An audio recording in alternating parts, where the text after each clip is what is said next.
Histoire. Le berger de Midway. Dans les montagnes noires du Caermarthenshire se trouve le lac connu sous le nom de Llyn Ifan Vach. Au bord de ce lac, le berger de Midway conduisait autrefois ses agneaux et s'y reposait pendant qu'il cherchait du pâturage. Soudain, des eaux sombres du lac, il vit surgir 3 jeunes filles. Secouant les gouttes brillantes de leurs cheveux et glissant vers le rivage, ils erraient parmi son troupeau. Ils avaient plus qu'une beauté mortelle, et il était rempli d'amour pour celle qui se rapprochait le plus de lui. Il lui offrit le pain qu'il avait avec lui, et elle le prit et l'essaya, puis lui chanta. Ton pain est dur, ce n'est pas facile de m'attraper, puis s'enfuit en riant vers le lac. Le lendemain, il emporta du pain pas si bien cuit et guetta les jeunes filles. Quand ils débarquèrent, il offrit son pain comme auparavant, et la jeune fille le goûta et chanta. Ton pain n'est pas cuit, je ne t'aurai pas, et elle disparut de nouveau dans les vagues. Une 3e fois, le berger de Midway essaya d'attirer la jeune fille, et cette fois il lui offrit du pain qu'il avait trouvé flottant près du rivage. Cela lui plut, et elle promit de devenir sa femme s'il parvenait le lendemain à la choisir parmi ses sœurs. Le moment venu, le berger reconnut son amour par la lanière de sa sandale. Puis elle lui dit qu'elle serait pour lui une aussi bonne épouse que n'importe quelle jeune fille terrestre pourrait l'être à moins qu'il ne la frappe 3 fois sans raison. Bien sûr, il considérait que cela ne pourrait jamais être le cas. Et elle, faisant venir du lac 3 vaches, 2 bœufs et un taureau, comme part de mariage, fut ramenée chez elle par lui comme son épouse. Les années passèrent joyeusement et 3 enfants naquirent du berger et de la jeune fille du lac. Mais un jour, nous allions à un baptême, et elle a dit à son mari que c'était loin à pied, alors il lui a dit d'aller chercher les chevaux. Je le ferai, dit-elle, si vous m'apportez mes gants que j'ai laissés dans la maison.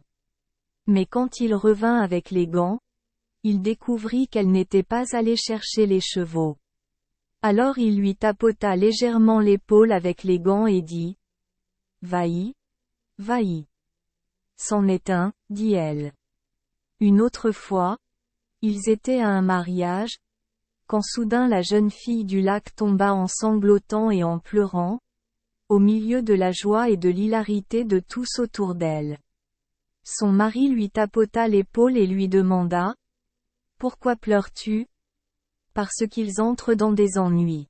Et les ennuis sont sur vous. Car c'est le 2e coup sans cause que vous m'avez porté. Soyez prudents. Le 3e et le dernier. Le mari a pris soin de ne plus jamais la frapper. Mais un jour, lors d'un enterrement, elle éclata soudain de rire. Son mari oublia et lui toucha l'épaule un peu brutalement en disant. Est-ce l'heure de rire? Je ris, dit-elle, parce que ceux qui meurent s'en sortent, mais votre malheur est venu. Le dernier coup est porté. Notre mariage est terminé, alors adieu.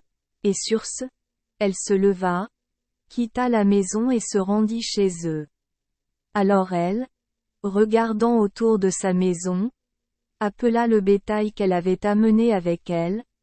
Vache bringée, tachetée de blanc, vache tachetée, avec de grosses taches de rousseur, vieille face blanche et géringé gris, et le taureau blanc de la côte du roi, bœuf gris.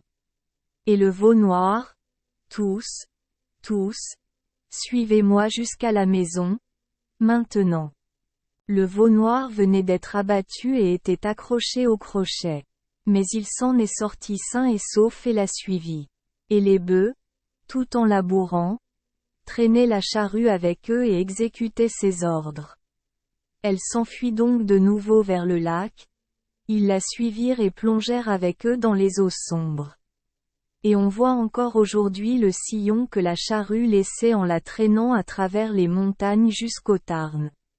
Une seule fois, elle revint, lorsque ses fils furent devenus virils, et alors elle leur donna des dons de guérison par lesquels ils gagnèrent le nom de Médigon Midvey, les médecins de Midvey. Merci les enfants des Esperluette Croisillon 39. Avoir écouté des contes de fées au jour Esperluette Croisillon 39. 8. Espérons que les histoires apporteront aux enfants des moments heureux et significatifs. Si vous aimez notre chaîne, veuillez appuyer sur le bouton S Esperluette Croisillon 39. Abonner, pour ne manquer aucune histoire intéressante. Je vous souhaite une bonne nuit de sommeil et de beaux rêves. Rendez-vous dans la prochaine histoire.